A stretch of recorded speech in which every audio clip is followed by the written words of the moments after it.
خواهي پروردگار فرمي وأطيعوا الله ورسوله ولا تنازعوا فتفشلوا وتذهب ريحكم. أما أواقعي كردية كبسر أما هاتو يستا، أواقعي كردستان كبسر مسلمانان كردا هاتو أما وأطيعوا الله ورسوله. أجر إطاعي خواهي قروا بيغمبرك إمام بكردها عليه الصلاة والسلام لناسيني دينك، لبابندون بثوابتي دينك، لدروس كرني أمتي عقائدي، لكاريكي كومالكاري شياوي برواقع، بو قرانكاري جاهليت، بو برهلستي كفر بيديني. وكاتا ما انتواني سمعوا طاعة إمام ببوايا أم إطاعة وجورا يلي في ملكة إمام بو فرماني خواه بيغمري خواه ببوايا ناكو چي مانتي ناكو چي كان بسببي هو سن دجمن بهيزة والله هم بإيمان بهيزتر بوين خواه يقول فرمي فتفشلوا. يعني ما معادلة كتشون خواه يقول للسوري الرعدة الآياتي يصدى فرمي إن الله لا يغير ما بقوم حتى يغيروا ما بأنفسهم.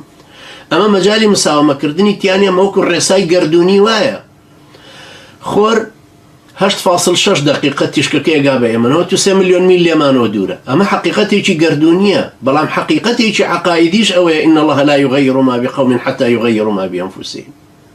لم حقيقتاني كخواي پروردگار لم قرآن عباسي كردون كحقيقتي مطلقا.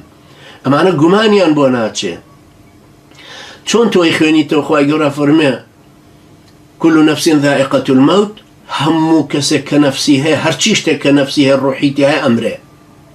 خو أما ماركسي كيش ناتو أنا مناقشة لقلابك آية كاني قرآن هم آوان وأطيعوا الله ورسوله ولا تنازعوا فتفشلوا وتذهب ريحكم. منازعة دو أي درست به قوة كتان لدزتش فشل بنشكز دينا لهالقرتني بيامي خواهية. أما سببك انجا استاك بيانو يق بقرينوا بو انتخابات يق بقرينوا يا بو أطيعوا الله ورسوله يق بقرينوا لسر منهجي خوا بيغمري خوا يق بقرينوا يا لسر منهجي أم حزب أو حزب بو كرسي تر برلمان زياد به.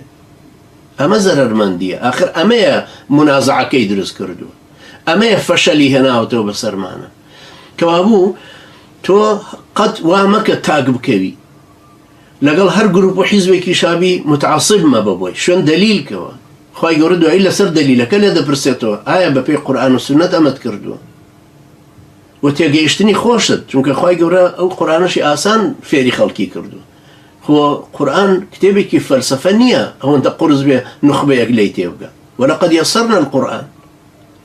يسرنا القرآن للذكر فهل من مدكر. خواهي قرأ آسان قرآني وادانا وكهمو كسيق قرآني واناردوها بآساني كهمو كسيق ليتي يبقى بمعجزيش كهيش كسانتو وكو القرآن بينات بيش.